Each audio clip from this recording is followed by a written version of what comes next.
നമ്മുടെ കുട്ടികൾക്കൊക്കെ ഉണ്ടാകുന്ന എല്ലാ തരം സ്കിൻ അലർജി ഉണ്ടല്ലോ, കുട്ടികൾക്ക് മാത്രമല്ല വലിയ ആളുകൾക്കൊക്കെ ഉണ്ടാകുന്ന സ്കിന്നിൽ വരുന്ന അലർജി ഉണ്ടല്ലോ, വട്ടച്ചൊറി, അതുപോലെ തന്നെ കരപ്പൻ, അങ്ങനെയുള്ള ചൊറി ചിരങ്ങൊക്കെ വരത്തില്ലേ. അപ്പോൾ അതിന് ഇതുപോലെ നിങ്ങൾ എണ്ണ ഉണ്ടാക്കിയിട്ട് പുരട്ടുവാണെങ്കിൽ ഉണ്ടല്ലോ അലർജി പെട്ടെന്ന് മാറിക്കിട്ടും കേട്ടോ.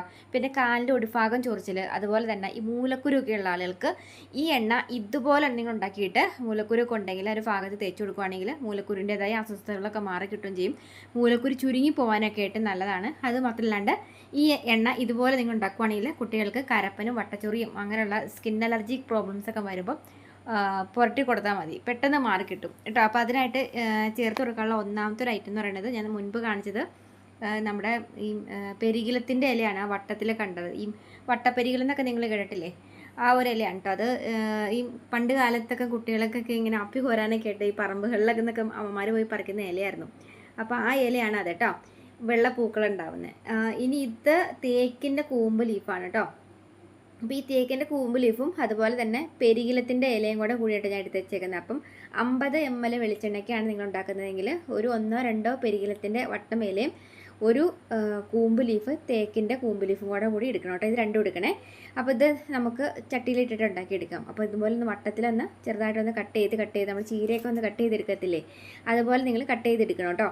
അപ്പം ഈ മൂലക്കുരുവൊക്കെ ഉള്ള ആളുകൾക്ക് ഏറ്റവും നല്ലത് ഇതിൻ്റെ കൂട്ടത്തിൽ വെളുത്തുള്ളി ചേർത്ത് കൊടുക്കുകയാണെങ്കിൽ നല്ലതാണ്. കാരണം മൂലക്കുരു ഉള്ള ആളുകൾക്ക് മാത്രമല്ല കേട്ടോ, ഈ സ്കിൻ അലർജി കുട്ടികൾക്കൊക്കെ കരപ്പനൊക്കെ വരുമ്പം ഇൻഫെക്ഷനൊക്കെ ഉണ്ടാവാതെ ഭയങ്കര ചൊറിച്ചിലൊക്കെ വരത്തില്ലേ ഈ കരപ്പൻ്റെ എന്തൊക്കെ ചുറ്റും ഇങ്ങനെ. അപ്പോൾ അങ്ങനെ ആ ഒരു ചൊറിയും ചിരങ്ങൊക്കെ വരുമ്പം ചൊറിച്ചിൽ വരാതിരിക്കാനായിട്ട് നല്ലതാണ് ഈ വെളുത്തുള്ളി അരിഞ്ഞിടുന്നത്. കാരണം ഈ ഇൻഫെക്ഷൻ പോകാനായിട്ട് നല്ലതാണ് കേട്ടോ. അപ്പം ഒരു 50 ml വരുന്ന രീതിയിൽ വെളിച്ചെണ്ണയാണ് ഞാനിപ്പോൾ എടുത്ത് ഒഴിച്ചേക്കുന്നത്. നൈലെണ്ണയിലല്ലാട്ടോ ഉണ്ടാക്കുന്നത്, വെളിച്ചെണ്ണയിൽ തന്നെ ഉണ്ടാക്കണം കേട്ടോ. അപ്പോൾ ഈ എണ്ണ ഇങ്ങനെ ചെറുതായിട്ട് ഇങ്ങനെ മൂത്ത് വരുമ്പം ഈ എണ്ണ നല്ല റെഡ് കളറിലേട്ടേക്ക് മാറി വരും. അതായത് ഈ തേക്കിൻ്റെ ഇലയൊക്കെ ഇങ്ങനെ മൂത്ത് വരുമ്പോഴാണ് ഈ ഒരു കളറിലേക്ക് വരുന്നത് കേട്ടോ. ഞാനൊരു 4 വർഷം മുൻപ് ഈ ഒരു വീഡിയോ ചെയ്തിട്ടുണ്ട്. 4 വർഷം മുൻപും ഇടയിൽ ഞാൻ 1-2 തവണ ഈ വീഡിയോ ചെയ്തിട്ടുണ്ടായിരുന്നു. അപ്പോൾ അന്നേരം ഞാൻ പെരികിലത്തിൻ്റെ ഇലയ്ക്ക് പകരമായിട്ട് വെറ്റിലയാണ് ചേർത്തേക്കുന്നത്. അപ്പം ഈ സ്കിൻ അലർജി കരപ്പനും വട്ടച്ചൊറിക്കൊക്കെയും ഏറ്റവും നല്ലത് ഒന്നല്ലെങ്കിൽ ഇതിനകത്ത് നിങ്ങൾക്ക് വെറ്റില ചേർത്ത് കൊടുക്കുന്നതാണ്, അതല്ലെങ്കിൽ പെരികിലത്തിൻ്റെ ഇല ചേർത്ത് കൊടുക്കുന്നതാണ് നല്ലത്. കാരണം ഈ ചൊറി ഇൻഫെക്ഷനും കാര്യങ്ങൾക്കൊക്കെ ഈ 2 ഇലകൾക്ക് നല്ല രീതിയിൽ തന്നെ ഇൻഫെക്ഷൻ മാറ്റിക്കളയാനുള്ള പ്രത്യേക കഴിവുണ്ട്. അപ്പം അതുകൊണ്ട് തന്നെ ഈ 2 ഇലകൾ നിങ്ങൾക്ക് ഏതെങ്കിലും ഒന്ന് കിട്ടുവാണെങ്കിൽ അത് വെച്ച് ചേർത്തുണ്ടാക്കാം. ഈ പണ്ട് കാലത്തേക്കുള്ള ആളുകൾക്ക് അറിയാം, ചൊറി ചിരങ്ങൊക്കെ വരുമ്പം ഈ അതിൻ്റെ ഇലച്ചാറൊക്കെ ഇങ്ങനെ പുരട്ടി കൊടുക്കുന്നത്, കുട്ടികളെ കുളിപ്പിക്കാനൊക്കെ ആയിട്ട് പെരികിലത്തിൻ്റെ ഇലയൊക്കെ ഇട്ട് കുളിപ്പിക്കുന്ന ആളുകളൊക്കെ ഉണ്ടായിരുന്നു പണ്ട്. അമ്മമാർക്കൊക്കെ എന്തായാലും മനസ്സിലായി കാണും. അപ്പം കുറച്ചും കൂടെ നല്ലത് പെരികിലത്തിൻ്റെ ഇല അതല്ലെങ്കിൽ വെറ്റിലയാണ് കേട്ടോ. നല്ല സ്കിൻ അലർജി മാറാൻ നല്ലതാണ്.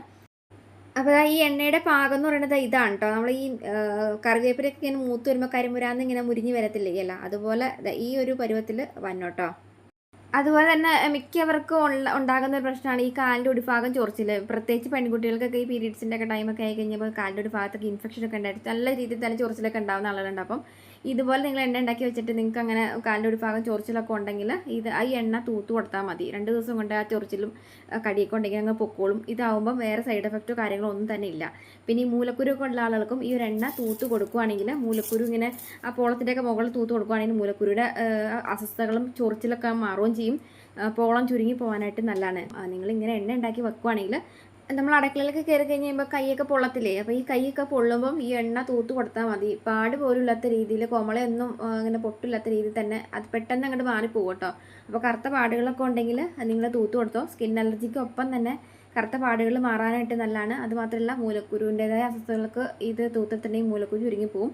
അപ്പോൾ അതുപോലെ തന്നെ കരപ്പനും വട്ടച്ചൊറി ഒക്കെ എത്തണം. എല്ലാ സ്കിൻ അലർജിക്ക് ഈ ഒരു എണ്ണ നല്ലതാണ്. അപ്പോൾ ഉണ്ടാക്കി നോക്കാം കേട്ടോ. അപ്പോൾ നല്ലൊരു വീഡിയോ വീണ്ടും കാണാം. വീഡിയോ ഇഷ്ടപ്പെടുന്നുണ്ടെങ്കിൽ എല്ലാ ഫ്രണ്ട്സിലേക്ക് ഷെയർ ചെയ്യുക. ഇതുപോലെ ടിപ്സ് വീഡിയോസ് 2 പേജ് ഫോളോ ചെയ്യാം കേട്ടോ. ബൈ.